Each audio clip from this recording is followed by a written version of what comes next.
Hi everyone, it's me again, and today we're juicing the YouTube algorithm by making a video essay on a topic that definitely nobody's ever done before, and I'm super original and this has not been discussed an unimaginable amount of times, but here we are. In this video, per the title, we're talking about Sydney Sweeney in the most woke moralist fashion that I could possibly muster, and we're gonna talk about a multitude of different things through some cited books and some readings, all that kind of fun stuff. So divas, keep your eyes peeled for the comments calling me fat, ugly, jealous, like woke, liberal. I vote left a liberal, diva. Never voted for liberal in my life. Just unpacking some controversies and just her career in the scope of the lens rather of the Americana and late stage capitalist analysis. Before we get into it, link source, way support channel, all that kind of stuff all down below, including YouTube members, patrons, all that kind of stuff all down below. Thank you to my current members and patrons. Names on the screen. Now, two other things before we really get into it. Can we have a little bit of commotion for the nails? These are my nails done by Nook Nails, I want to say. Anook's her name. I will tag her in the description. These are themed after the album Sing Me a Lullaby, My Sweet Temptation, because I'm going to the concert. That's it on that. Everybody asks me the lip combo every time I make a video, so I'm just going to start saying it now.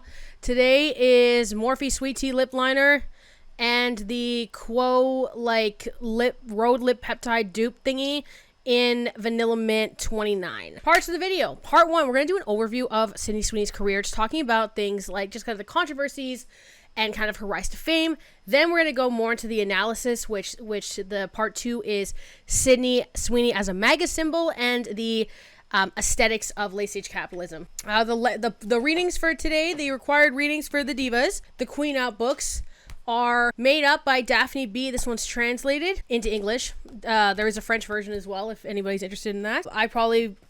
I'm gonna be honest with y'all, it has been, oh my god, like 5 years, probably, at least. Pretty much since I started my English degree, my undergrad, that I've, been able to, smash a book in a day, because I'm so interested in it. I started this yesterday at, 2 p.m., I finished it today at noon. Really, really good. Old classic to the channel, Jesus and John Wayne. You know we had to do it to him. And an excerpt of... Whoop, I hit the microphone, sorry. An excerpt from The Making of Biblical Womanhood as well. Those are the readings for today. In terms of this one, I don't know where I'll be able to link it. I tend to link on Amazon just because everybody in different countries can buy them when I link it that way. That I bought at the independent bookstore in Montreal, Toronto Quarterly, in Myland. I don't know where y'all can get this. I'm going to try to find something to link it. Let's get into it. Part 1, overview of career. So I'm taking the information for this particular section from my beautiful, iconic, wonderful research bestie, Noor. Shout out to my favorite diva on earth. Again, that's linked below. That'll be linked right under Anook's nail page on Instagram. Sydney Sweeney is an American actress, model, and sort of like a social media personality adjacent, but that might not have been her choosing that particular aspect of it. And she has also founded her own production company, 50/50 Films. Sydney Sweeney's kind of biggest breakout role was of Cassie in the HBO series Euphoria, along with Zendaya and Jacob Elordi. From her breakout in Euphoria, Sydney Sweeney became the face of many different campaigns, even being the face of some designer brands such as Armani Beauty. Sydney, since 2018, has had consistent roles in films, television series, Netflix series such as Everything Sucks, The White Lotus, and interestingly enough, a movie titled Americana. And then she also was in she was also in Madam Web, which I remember. I've never seen it, but I remember the whole meme about it was 1, that the theater was completely empty, and 2, that it was really, really comically bad and also poorly done. So that was kind of fun. Not that I'm not laughing at her for being in a bad movie. It just when I was reading that, I was like, oh my god, I completely forgot that Madam Web existed. That was what I thought was kind of silly. And there are many other roles as indicated in her IMDb page. Within just a couple of years, Sydney went from an HBO series, as being a lead-ish role. It was most like, okay, hold on. I've only seen season 1 of Euphoria, but I remember that was like mostly about Zendaya. Well, no, but you get a lot more Cassie stuff towards the end with the whole, lead role. It's hard because there was multiple. So for being in that show to being kind of just the center of both the attention of Hollywood and the general public, of course, as a result of this, Sydney is somebody who is not free of controversy herself. First major controversy was in summer of 2022 when photos had surfaced of Sydney Sweeney's mother's 60th birthday celebration. So Sydney threw her mother a surprise party for her 60th birthday in Idaho, and the party was supposed to be like hoedown themed. Then the internet savvy people started zooming into some of those images, the backgrounds, and they noticed that there were some kind of red trucker hats with some text on them. Once people got to see the post from Sydney's brother Trent, who also posted, and saw that there were hats that were made to look like MAGA hats that said "Make 60 Great Again." And then there was also someone in the background wearing a Thin Blue Line shirt, which is a shirt that's in support of the police. And this was made, or at least brought forward more, because I'm not the most well-read on United States police abolition. I have a bit of an idea. The Thin Blue Line shirts kind of popularizing, let's say, kind of came at the contrast of the 2020 George Floyd and Black Lives Matter kind of protests and stuff like that. So we're all very aware of the current political climate to a certain degree, and I imagine if you clicked on this video, you kind of know about the nature of how people perceive Sydney Sweeney. I will say that I always bring it back to 2020 when there was a really intense turnaround on celebrities. And I'm actually going to read, there's an excerpt in this book, it's the one I tabbed orange, that focuses specifically on this particular phenomenon. And I'm just finally good, because I've always been saying, this is how I feel and this is what I've perceived, but I've never been able to actually have a full-blown citation for the exact thing that I'm thinking, and now I do. So we're going to read. Because the way the pandemic exacerbated class differences, juxtaposing the privileged with the vulnerable, the newspapers are saying that COVID-19 is eroding the very foundations of celebrity culture. While influencers are not practiced to the art of cultivating a feeling of artificial closeness, the crisis had forced the rest of us to contemplate more clearly the gulf that separates us from them. On Instagram, Kylie Jenner baking a lemon cake, as if the apocalypse is just an incentive to get one's nest on. Her sister Kim, meanwhile, keeps bugging me to buy her underwear while sending virtual kisses to nurses. Don't they work so hard? She's right. These days, hospital staff are no more than cannon fodder. Tasked with taking care of the sick without proper protective equipment, they fall prey to the virus just as their patients had before them. But to call the cause of death coronavirus elides the role that their working conditions played. Can you really call their dying a laudable sacrifice when it's really a massacre of state negligence? While Madonna calls the virus the great social equalizer, splashing about in a giant tub overflowing with rose petals, I'm stocking up canned goods and rice. I think about riots, about rationing. Not all patients are created equal. Some don't even have access to the hospital bed to begin with. On Twitter, hashtags mentioning guillotine seem to be increasingly popular. Now it's off with their heads for anyone blitherally saying, let them eat lemon cake. For anyone who wants us to believe in sincere changes based on mutual respect. Anyone who tells us I love you all so much on social platforms around the world. A love that comes with a product tie-in. It seems like only yesterday they were vulnerable, relatable faces of the cosmetic industry. But today they seem like broken robots, skipping records, highway billboards, and post-apocalyptic movies. They haven't gotten the memo. Maybe they don't want the same news we do. On YouTube, makeup guru Tati Westbrook simply seems to have skipped over the pandemic entirely. Last I heard, she was listing off the best foundations of 2020 as if that's still what we expected of her. So, don't get me wrong, too. When it comes to this eroding of the celebrity circa post 2020, I'm with it. I'm with the sickness. I've never really been somebody who has been fixated on the celebrity. I think what this really is that, and I say this oh my god, I say this 100 times in my videos. I say this all the time. I did not have internet until I had dial-up internet for 6 months in 2010. I'm sorry, I don't count that. I didn't have internet access till I was 17 years old. Consistently, I would have internet at my friends' houses and stuff. I had such limited access to pop culture for the first 17 years of my life that I think it really eroded any of that formal, allure to it for me. I think that's what it is. And I think with my own retrospective analysis, it's actually started from like both my disdain, but the general disdain, and what kind of brought this to a crux was the politicizing of celebrities, especially in politics in the 2000s, but particularly in 2016 with the US federal election. I can remember the example of parading around Katy Perry as leverage for the Clinton campaign that was obviously famously not successful whatsoever. There was the Charlie XCX tweet, Kamala's brat, for example. That's another one I can think of. So then, when we circle back to Sydney's response to the MAGA allegations as a result of this birthday party, Sydney Sweeney tweeted on August 28th of 2022 saying, "You guys, this is wild. An innocent celebration for my mom's milestone 60th birthday has turned into an absurd political statement, which was not the intention. Please stop making assumptions. Much love to everyone. Heart emoji. And happy birthday, Mom." But this wasn't where it ended for Sydney Sweeney, and I think that's maybe why a lot of people fixate, is because they feel like they live in the head rent-free. Sydney addresses this again in a GQ article and in Variety as well. In GQ, she just kind of says that she doesn't have the ability to say anything else that could fix this.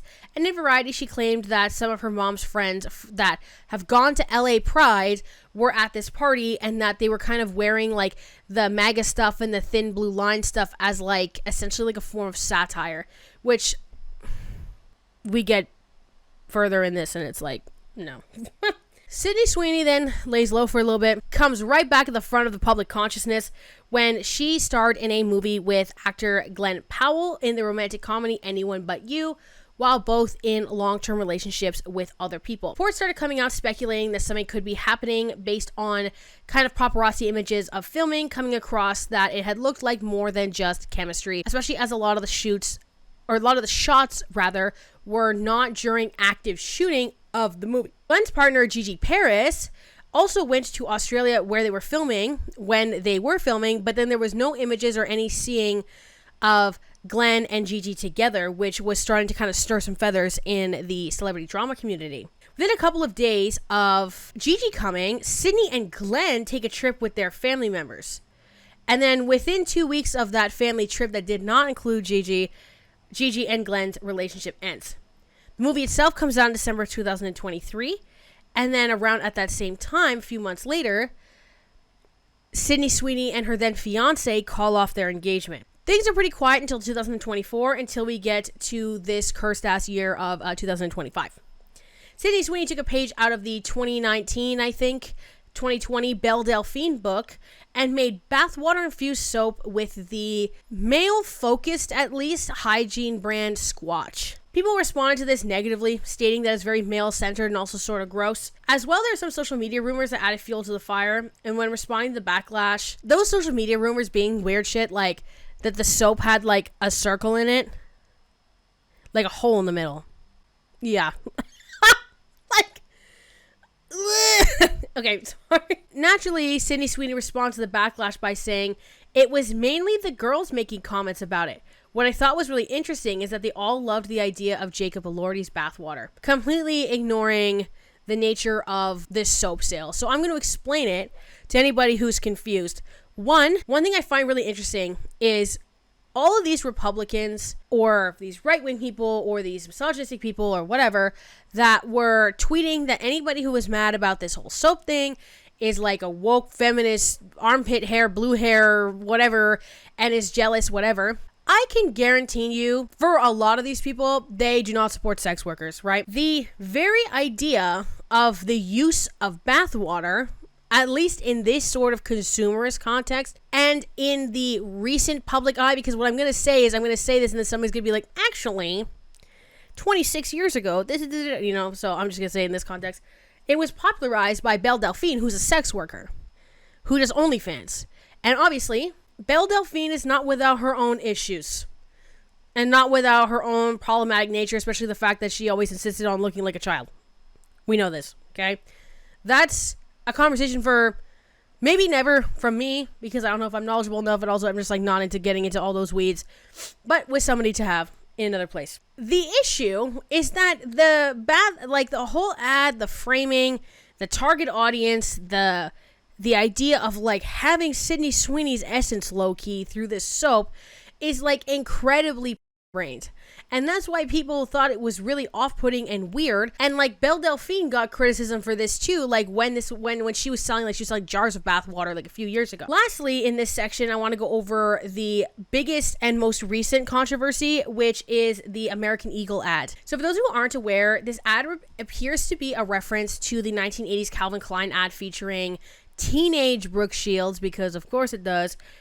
And the ad features, like the current ad features blue-eyed, blonde hair Sydney Sweeney talking about how she has great genes as a play on words to the word genes, Genes. Genes are passed down from parents to offspring, often determining traits like hair color, personality, and even eye color. My genes are blue. Sydney Sweeney has very genes. This sparked outrage due to the rise in right-wing sentiment post-Trump's second term in office, with especially the line, "My genes are blue," which felt particularly like a dog whistle to viewers, given the blue being also her blue eyes, this blonde hair, blue eyes, like this Aryan appearance, when there's a certain appreciation for that, and there's a lot of conspiracies. I get into this way more down the line, but people became very upset to the point that American Eagle does eventually remove the video from their social media pages. And then Republican commentators blame this on just woke, moralist, ugly women that are jealous, which is why I opened my video with, "I'm waiting for the comments of like, you're fat, ugly, jealous." Been there, done that. I actually would not want to be Sydney Sweeney, to be fully honest. Don't like acting. I would not want to be like a figurehead for MAGA. I wouldn't.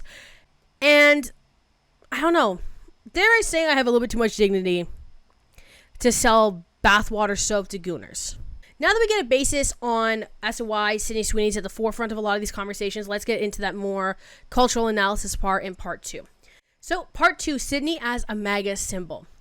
One of the main focuses in this conversation in context to Sydney Sweeney is that she's like thin, blue-eyed, blonde, conventionally attractive. We're going to have to keep coming back to this.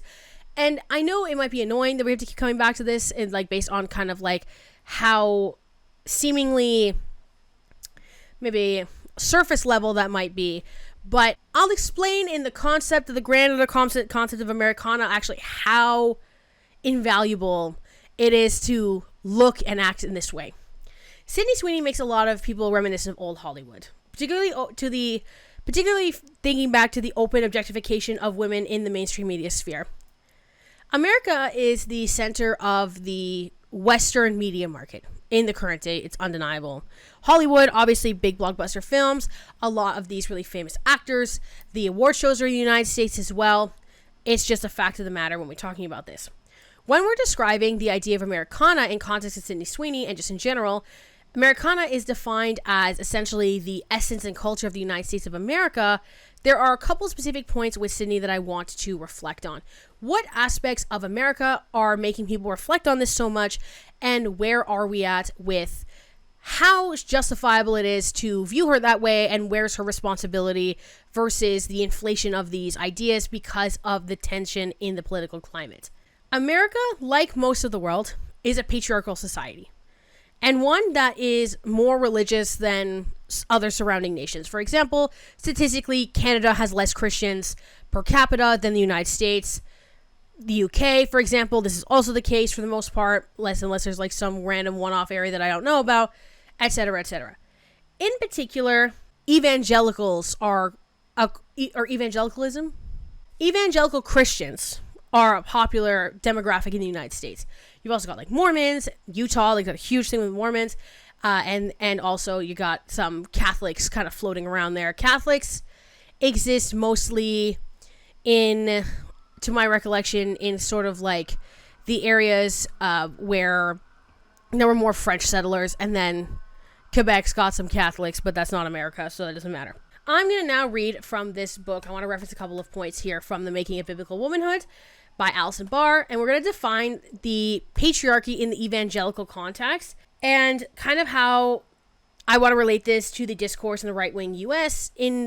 because of their use of these evangelical ideas as the pillars of beliefs and policy amongst the masses. So I'm just going to read now. So we're going to talk about first the bounds of Christian patriarchy, and then we're going to talk about what the ideal woman is in this context, okay? Christian patriarchy does not remain confined within the walls of our homes. It does not stay behind our pulpits. It cannot be peeled off suit coats like a name tag of an evangelical man who moved from denying women's leadership to the church to accepting the authority of women to work or be in the classroom. My church secretary example shows how Christian patriarchy spills over to our everyday attitudes and practices. Even the strictest interpretation of Pauline text can provide no theological justification for why a man could not serve as a church secretary. Simple, secular patriarchy, which values women's work less than men's, provides the answer. Patriarchy by any other name is still patriarchy. Complementarians may argue that women are equal to men, as did the Southern Baptist Convention of 1998 with the amendment of the Baptist Faith and Message. The husband and wife are of equal worth before God, since both are created in God's image, yet their insistence that their equal worth manifests in unequal roles, and that refutes this. Historian Barry Hackins quotes the key passage of the controversial statement approved by the Southern Baptist Convention in the meeting in June 1998. A wife is to submit herself graciously to the servant of leadership of her husband, even as the church willingly submits to the headship of Christ. She, being the image of God and is her husband and is thus equal to him, has the God-given responsibility to respect her husband and to serve as his helper in managing the household and nurturing the next generation. The claim is certainly that women's work, from housework to childcare to answering phones, is valuable and worthy. But when the same work is deemed unsuitable for a man to do, it reveals the truth. Women's work is less important than men's. Moreover, just as men are demeaned for doing women's jobs, which often come with less authority and consequently lower pay, women are restricted from doing men's jobs, which garner both more authority and higher pay. In this way, the Christian patriarchy models the patriarchy of mainstream society. Our pastors value the work of women less than the work of men, just as the economy of my hometown values the work of women less, almost $20,000 per year less than the work of men. Russell Moore is right to prefer the term patriarchy because realistically, it is the right term to use, but he is wrong to think that the Christian model is any different. And then finally, when we talk about what like a wife should be and what the ideal of a woman should be, it reads as such. Moeller continues, drives home this historical continuity. Pattern of history affirms that the Bible unquestionably reveals that God has made human beings in his image as male and female. We understand the Bible presents a beautiful portrait of complementarity between the sexes, with both men and women charged to reflect God's glory in a distinct way. Just as women were the keepers of the home and family, the domestic supporters of men, more than 4,000 years ago, they would probably continue to be so today if not for the disruptive and unbiblical influence of feminism. Such a grand sweep of historical continuity convinces Moeller that complementarianism must be of God's design. Now, the reason why I wanted to read those two excerpts in particular, especially the one that I just read about feminism, is because so much of the conversation of when people are critical about what Sydney Sweeney is doing, the thing that you're fighting, right? The devil in this dynamic, there's a word for this that I am scapegoat. Holy moly. The scapegoat for a lot of the frustration that people feel in the political climate, that conservatives feel that they don't have enough control, which is wild despite the fact that like they seem to just be getting whatever they want, whenever they want. The result of feminism driving that change of the patriarchal dynamic, right? Sydney Sweeney kind of representing that all-American Hollywood bombshell actress who acts in roles where she's typically straight, where she's in movies that are involving romance or, they don't pass the Bechdel test, let's say. That is what that key contentious point is, and something that is prominent in that evangelical and right-wing culture in the U.S. There are many points to Sydney's public career that people have tried to use to present Sydney Sweeney as like this return to better America, and in turn reflecting conservative values. This is why the American Eagle ad grew to the public consciousness in the way that it did. Let's look at another example of that preservationist nature with the White House, the literal official White House Twitter page, where you have these examples of evil people who need to be removed from the country that are all looking like certain racial demographics, typically presenting either they look Mexican a lot of the time, which is, I think, that implicit kind of, that's the Mexican border is such a big focus, and then presenting these people as criminals and as aliens and as all this stuff via literal AI slop, which is in the way that I feel like the world is ending extra big time. The second I saw that, what was it, deportation edition Labubu or whatever the hell, I have it on screen right now. These messages are, if you're looking, let's say at the media tab of that Twitter page, are juxtaposed with the press releases from thin, white, blonde Carolyn Levitt, and posts about reflecting on people discussing the dark history of the U.S. as woke moralists that are trying to ruin the legacy of the country. There are posts on that page that there's one that just says woke is dead, and it's Trump posting on True Social talking about how the Smithsonian, with the monuments and the posts about like slavery and stuff like that, as trying to ruin the legacy of like this brave country of the United States of America. Now, if we go back even further and we look at things like World War II propaganda of the US, the appearance of women in these images fit a particular aesthetic similar to the idea of Sydney Sweeney, and this extends to when you look at, for example, images of the ideal nuclear family. One that I tend to show my students, which I'm looking at right now. Now, this woman's not blonde. She actually kind of looks like me, surprisingly, or like black, the dark hair and the dark brows and whatever. This one that says, and this one's really racist, so I'm going to kind of crop it, I think, just for the sake of the YouTube algorithm. But it's essentially this man who is a very gross racist caricature of a Japanese man covering the mouth of a white woman, right? And when I've taught propaganda in my own lessons of various age groups and contexts, and this comes up, I discuss that kind of idea that like it's the pollution of white women that tends to be the crux of the fear of a lot of these entities like the Republican Party, the evangelicals, etc., etc. And this has been an idea consistent for hundreds of years because all of these things are rooted in white supremacy. The American Eagle ad was a play on words with jeans, right? We talked about this, which Sydney Sweeney's was focused on blue eyes, which is also a particular dog whistle typically used in those that have the white erasure conspiracy theory fear. In response to the backlash, which involved many people saying that the ad came at a bad time, given the blatant rise in white supremacist culture and conspiracy, many prominent MAGA figures made a point to accept Sydney Sweeney with open arms. Megyn Kelly tweeted, "I love how leftist meltdown over the Sydney Sweeney ad has only resulted in a beautiful white blonde girl with blue eyes getting 1,000 times the exposure for her good genes." This where it's particularly interesting to me was that the literal vice president of the United States of America interviewing on a podcast about this particular thing, and pay attention to the language that he was using. And I'll play it for you right now. Start with probably the most important discussion happening in our country today, which is Sydney Sweeney. Yeah. So the Democrats have essentially been like, Sydney Sweeney represents like a Nazi white supremacy issue. Do you think it's that deep? And do you think attacking Sydney Sweeney is how they can win back young males? Is that a good move? Yeah, my political advice to the Democrats is continue to tell everybody who thinks Sydney Sweeney is attractive is a Nazi. that appears to be their actual strategy. I mean, it actually reveals something pretty interesting about the Dems, though, which is that you have like a normal all-American beautiful girl doing like a normal jeans ad, right? They're trying to sell jeans to kids in America, and they have managed to so unhinge themselves over this thing. And it's like, you guys, did you learn nothing from the November 2024 election? Like, I actually thought that one of the lessons they might take is we're going to be less crazy. The lesson they have apparently taken is we're going to attack people as Nazis for thinking Sydney Sweeney is beautiful. Great strategy, guys. That's how you're going to win the midterms, especially young American men. Their course correction lasted about 30 seconds. That's right. Lasted 30 seconds. Somehow it's gotten even crazier. But again, it's just so much of the Democrats is oriented around hostility to basic American life. So you have a pretty girl doing a jeans ad and they can't help but freak out. It reveals a lot more about them than it does us. No question. Normal, beautiful, all-American girl. What does that mean? What does all-American mean? Because here's the thing. The United States is a country made up of immigrants, unless you're talking about indigenous people, which they never are. So what does all-American mean? White, right? We get that? Conflates backlash to attacking Sydney because she's beautiful, and thought that after the November 2024 election that people would be less crazy.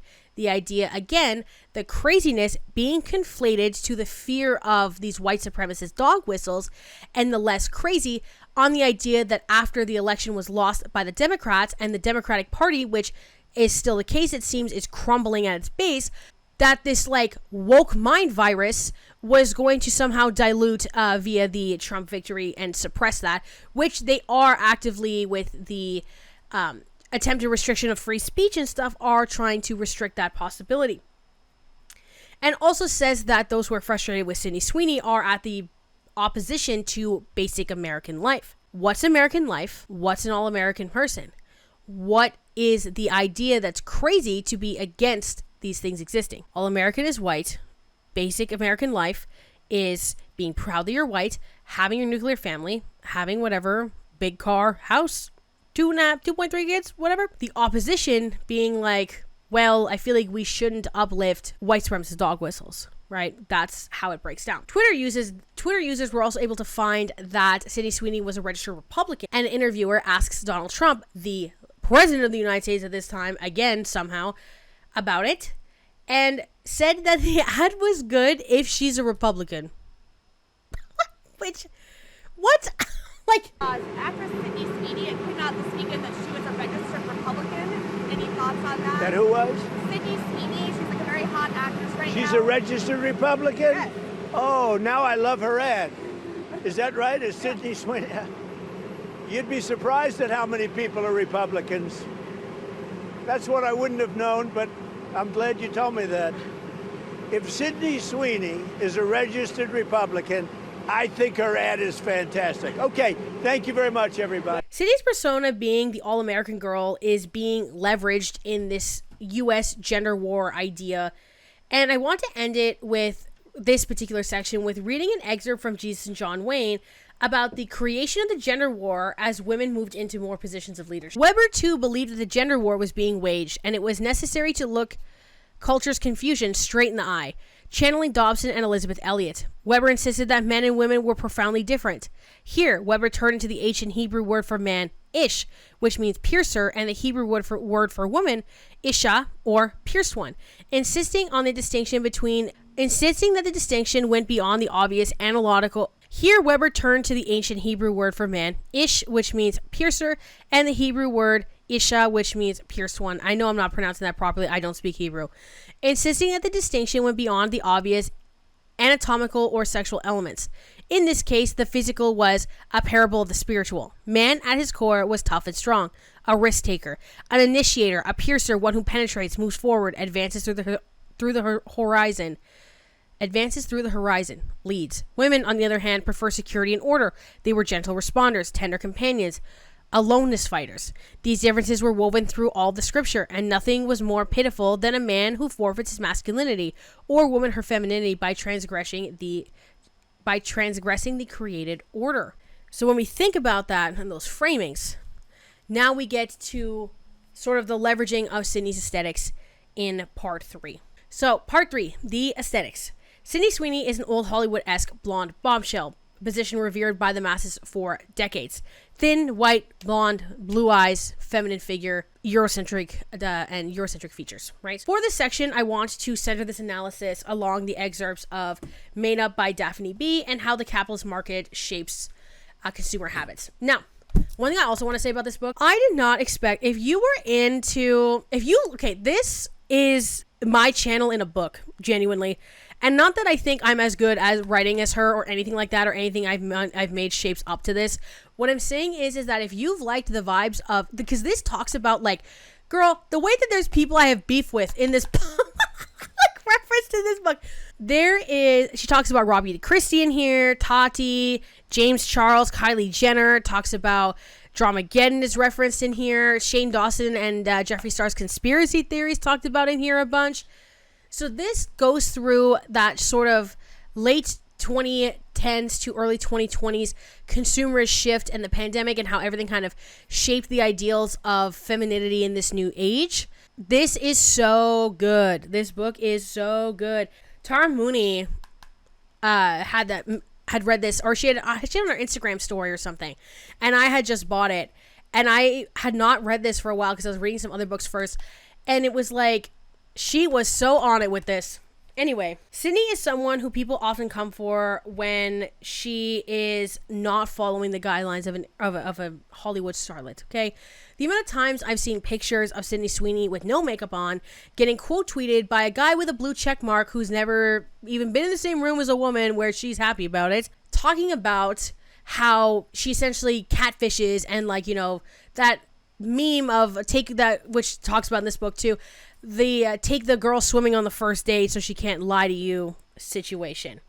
So Sydney uplifts the systems themselves through her actions. For example, the being like, girls are just mad at me, they wanted Jacob Elordi's bathwater comment, by uplifting these systems by pinning issues on insecurity or jealousy, despite the fact that they impact her as well. So let's read from the first excerpt I have marked here. In 2015, capitalizing off the buzz surrounding her newly iconic mouth, Kylie Jenner begins to market a combination of a lip pencil and lipsticks, which she calls lip kits. Because she claims that a sense of insecurity about her body led to her launch her brand, this might actually be the most authentic thing she's ever done. One of the many faces of authenticity, then, must be the banal self-hatred that we all direct to ourselves. Kylie reifies the self-doubt that haunts her, crystallizes it into makeup, and then turns it into money. The resulting fortune seems good and true, then almost wholesome, because it stems from a feeling of inadequacy, the kindness that seeps through the cracks of a person. It's hard not to respect the ambition of her gamble, to identify with the all-too-human feeling of never feeling comfortable, never feeling like you're enough. The savvy businesswoman knows that there's a crack in everything, and that's how the light gets in. But above all, she knows that it's possible to monetize that crack by generating a little bit of authenticity. That's strange, and how lucrative alchemy. We also can look at the fact that Sydney leverages herself as a sexual figure in the way that she is selling herself in her roles and as a Hollywood starlet and as somebody who is a figure of jealousy at the basis of her criticism. Again, because she's using an idea originated by a sex worker, Belle Delphine, to give the illusion of her essence to some lonely man willing to buy a bar of soap. As well, she has been the face of many cosmetics, selling the fact that she possesses this beauty, this whiteness, as at forefront of who she is. And yes, it is that deep. Another excerpt. Of course, as the historian Kathy Pius notes, cosmetics were never far removed from the fact of white supremacy. When I lived in Taipei, I had to scour my neighborhood pharmacies just to find a cream that didn't brand itself as whitening.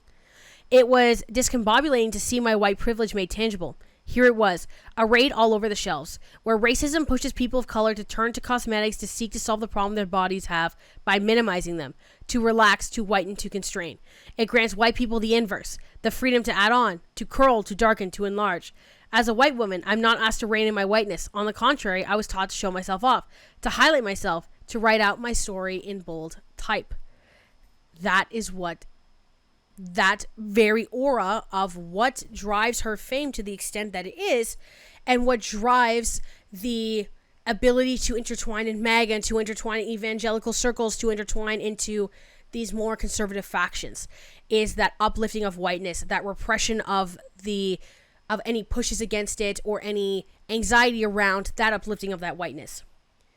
And when we talk about how these things get to her and the access to social media and the in-between of the celebrity to influence and to let these people get access to her, there's also obviously the bad side of where Sydney gets frustrated when she strays off of the curb. Or alternatively, when people fixate when she's not looking as good as normal. Final two excerpts I want to read. An influencer's persuasiveness depends on the feeling of proximity and intimacy that they're able to develop with their followers. It's an easy accessibility. They're forever just a tweet away, just a like away. In willing themselves closer to us, and they've abolished what they once had of a seemingly impenetrable wall between the stars and their fans. In French, the word for close, proche, is etymologically linked to the word next, prochaine.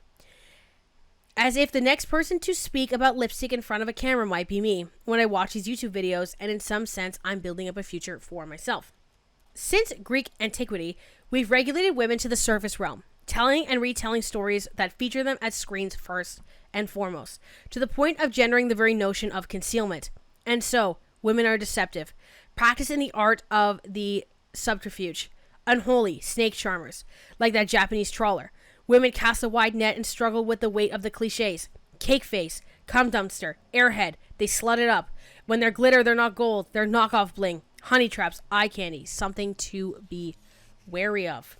This is that sort of idea that you can never win, and the uplifting of these capitalist cycles, the uplifting of this vanity, the uplifting of this deceit, really kind of breaks down the truthfulness and the authenticity that people are able to live, and the authenticity of the influencer and the authenticity of the celebrity. It would be easier for me to have more willingness and understanding for somebody like Sydney Sweeney if she wasn't benefiting from the systems as much as she is, but also uplifting the systems as much as she is. Her claiming that it's jealousy, that women would want Jacob Elordi's bathwater, that she can't say anything to change these people's minds, and that there's a lunacy there, that there's no merit to these frustrations, there's no merit to this fear of these people with way less class structure that supports them, way less social capital, way less capital, and in turn creating further divisiveness that's been at its peak since the pandemic. In combination with the evangelical perspectives and the MAGA run, consumerist and political elements of her representation, Sydney, while perhaps unintentionally, is a representation of the new Americana. To conclude, we discuss Sydney's controversies, we discuss the Republican tie-in to Sydney's identity, and we discuss in detail aesthetics in late-stage capitalism. Links, sources, ways to support the channel, all that kind of stuff down below. Let me know if you like these types of more structured essay-style videos. There's an email to suggest content down below as well. I hope everybody has an amazing day.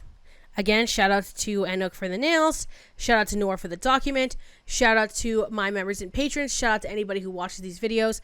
All that kind of stuff. I love you all dearly, and I'll see you when I see you. Bye.